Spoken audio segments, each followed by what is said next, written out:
गुरु पूर्णिमा आपको पता ही है। आप सोच रहे होंगे ये क्या चल रहा है स्टेज के ऊपर। जब मेरे गुरु साक्षात श्री कृष्ण जी, मेरे इष्ट भी, और जो मुझे यहाँ तक लेकर के आए और जो उस परमपिता तक जिन्होंने ज्ञान कराया, अनुभव कराया, कृपा की, तो वो जब साक्षात परमेश्वर, हम ध्यान में बैठे थे, अनुभव होते रहते हैं। जब आप ध्यान में बैठोगे आपको भी अनुभव होंगे, और जब वो साथ में हो, गुरु की तस्वीर जब मूर्ति पास में हो, तो हमारा अधिकार नहीं रहता, उनका अधिकार क्षेत्र हो जाता है और वो श्रेष्ठ हैं, और उनके सामने हम कुछ भी नहीं, क्योंकि वो हमारे जैसे बनाते और मिटाते रहते हैं। जब जब आवश्यकता होती है तैयार करते हैं, और फिर उद्देश्य पूरा हुआ उनको अपने जगह के ऊपर भेज देते हैं। वो पूर्ण परमात्मा, पूर्ण पुरुष, आज तक जितने भी अवतार हुए सब में श्रेष्ठ, और उसको सच्चा बादशाह इसलिए कहते हैं क्योंकि वो कभी मरता नहीं है, वो सदा ही रहता है, था, है और रहेगा। लेकिन मानव ये नहीं समझता। मानव बट गया है, पहले स्त्री पुरुष में बट गया, फिर धर्मों में बट गया, फिर मजहब बन गए, फिर जातियों में बट गया। अलग अलग प्रकार से, अलग अलग विचार से, अलग अलग विचारों की जो धारा प्रवाह विचार चल रहे हैं, उनमें ये मानव समझ नहीं पाता सत्य क्या है, असत्य क्या है, कौन सच है, कौन झूठ है। क्योंकि आजकल गुरुओं की भी बाढ़ आ गई है कि भक्ति का मार्ग पता हो ना पता हो, कुछ जानता हो ना जानता हो, कुछ अनुभव हो ना हो, रास्ता मालूम हो ना हो, बस कुछ भी किया और इधर उधर से चार बातें इकट्ठा की और शुरू हो गया कि मैं भी नाम देता हूँ, मैं भी नाम, दीक्षा का काम है, मेरे भी बहुत शिष्य हैं, बड़ा आश्रम बना दिया है, बहुत बाढ़ आ गई। लेकिन इस धरा के ऊपर जो पूर्ण गुरु हैं, जो परमात्मा द्वारा निर्धारित गुरु हैं, जिनके ऊपर परमात्मा ने कृपा बरसाई है, जिनको उन्होंने आदेश दिया है इस धरा के कल्याण के लिए, बहुत कम लोग हैं, बहुत ही कम लोग हैं। कुछ लोग हैं जो संसार में घुसना नहीं चाहते, कुछ लोग हैं जो घुस करके भी काम नहीं करना चाहते, कुछ लोग हैं जो काम करना चाहते हैं कर नहीं पा रहे हैं।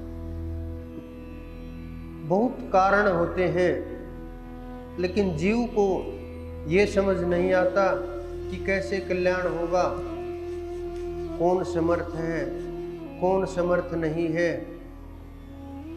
कौन सा वहाँ तक पहुँचा सकता है। कोई किसी का भक्त बन करके गुरु बन जाता है, कोई किसी का बन के बन जाता है, कोई एक अक्षर दे देता है, कोई दो अक्षर दे देता है, कोई 5 अक्षर दे देता है, कोई 7 अक्षर दे देता है, कोई कुछ रास्ता दिखाता है, कोई कुछ रास्ता दिखाता है। जीव भटकता चला जाता है और जीव के हाथ में कुछ नहीं रहता। एक एक दिन करके ये जीवन लीला भी समाप्त हो जाती है। आप देखो, पिछले वर्ष आपके साथ क्या चल रहा था, उससे पिछले वर्ष क्या चल रहा था, उससे पीछे वर्ष क्या चल रहा था। आपकी इतनी लंबी आयु हो चुकी है, क्या आपको एहसास हुआ कि आपका जीवन कब कटता चला गया? कितना आयु हो चुकी है, कितना कम हो चुका है, कितना बचा हुआ है, कितना शेष है, कैसे इसका सदुपयोग किया जाए। एक झटके में आपकी आयु निकल गई, निकल ज़्यादा गई, बची कम हुई है, इसका भी लाभ नहीं ले पाते, इसको भी नहीं देख पाते। ये नहीं पता, कुछ लोग तो सोते ही रहते हैं, कुछ लोग खाते ही रहते हैं, कुछ लोग घूमते ही रहते हैं, कुछ लोग लोभ लालच में फंसे रहते हैं, कुछ लोगों का काम बस केवल निंदा का है, कुछ लोगों का काम केवल खबरें इकट्ठी करने का है, अलग अलग माध्यम से, अलग अलग विचारों से, और मानव वहीं रुक गया। न ये समझ पा रहा कारण क्या है, न ये समझ पा रहा कैसे निकला जाए, न ये समझ पा रहा रास्ता क्या है, न ये समझ पा रहा ये संसार ब्रह्मांड में चल क्या रहा है, हम क्या करने के लिए आए थे, हमारा क्या उद्देश्य है, हमें कैसे वहाँ सच्चे बादशाह तक जाना चाहिए, कैसे उसकी हमारे ऊपर कृपा हो, कैसे उसकी मेहर बरसे, कैसे उस दयावान की दया हो। नहीं, हमारा जीवन बिल्कुल सीमित सा हो गया है। 10-20 आदमी का चारों तरफ का घेरा, कुछ लोग सर्कल के अंदर, छोटा सा परिवार, छोटा सा समाज, एक नौकरी, कुछ छोटा सा बिजनेस, कुछ छोटे से उठने के विचार, थोड़ा कुछ पढ़ लेना, थोड़ा सा फोन देख लेना आगे पीछे घुमा करके, और इतना सा हमारा जीवन है। इससे आगे जीवन न बढ़ पा रहा है, न सोच पा रहे हैं। पहले थोड़ा सा बाहर घूम लेते थे लोग, थोड़ा समझने की कोशिश करते थे, आपस में विचारों का आदान प्रदान हो जाता था। अब तो वो भी कम होता जा रहा है, अब सब कुछ सीमित हो गया। मैं, मेरे बच्चे, मेरा परिवार, रिश्तेदार भी कम ही रह गए। रिश्तेदारी के नाम के ऊपर तो 2-3 रिश्तेदारियां बची रहती हैं। तो इतने बड़े जो ब्रह्मांड की जो रचना की है, 800 करोड़ की जनसंख्या होने को नजदीक है, लेकिन हमने आज तक कितनी खोज की, कितना साइंस लगा हुआ है, पहाड़ों से लेकर के सागर तक, जीवन चक्र से लेकर के शरीर के अनेकों रोगों तक, अनेकों धातुएं खोज कर ली, अनेकों पृथ्वी के अंदर छुपे हुए खजाने खोज कर लिए, परमाणु तक की खोज कर ली। एक एक चीज को हम तोड़ते चले गए, खोजते चले गए, पर्वत से लेकर के और प्रकृति तक, आकाश से लेकर के और पाताल तक, अंदर तक खोज लिया। कहाँ लावा है, कहाँ ठंड है, कहाँ बर्फ है, कहाँ बादल है, कैसे बारिश हो, सब कुछ खोज लिया। इंसान ने खोजने में कोई कमी नहीं छोड़ी। जमीन से उठा करके लोहे को आकाश में उड़ा देते हैं, खोज में कमी नहीं है, लेकिन जो चीज़ खोजनी चाहिए वो नहीं खोज पाए, उस तक हमारी पहुंच नहीं हो पाई। जो हमें पाना था वो नहीं पा सके, जो हमें खोजना था वहाँ तक हमारी दृष्टि ही नहीं पहुँची, वहाँ तक हमारी सोच ही नहीं पहुँची कि ये मानव के अंदर क्या है, कैसे ये मानव चल रहा है, कैसे इसका कल्याण हो सकता है, क्या मानव के अंदर आत्मा नाम का कोई तत्व है, नहीं है, कोई नहीं खोज पाया। कोई मशीन नहीं बनी जो कल्याण का मार्ग खोल सके, कोई ऐसा यंत्र नहीं बनाया गया जिससे पता चले कि कौन सी आत्मा किस लोक में चली गई, कौन सी आत्मा किस स्थिति में है, कौन सी आत्मा कितनी ताकतवर है, कौन सी आत्मा किस प्रकार से व्यवहार करती है। कोई भी यंत्र नहीं बनाया गया।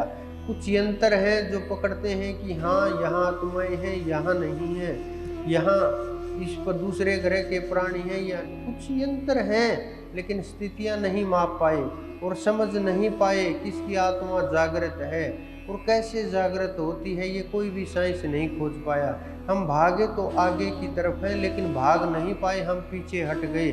और पीछे हटते हटते हटते हटते जो हमारा मूल था, जहाँ से जीव ये निकल करके आया, जहाँ से जीव ये पैदा हुआ, जहाँ से जीव ये उत्पन्न हुआ, जहाँ जीव को जाना है, इस सार भेद को नहीं जान पाए।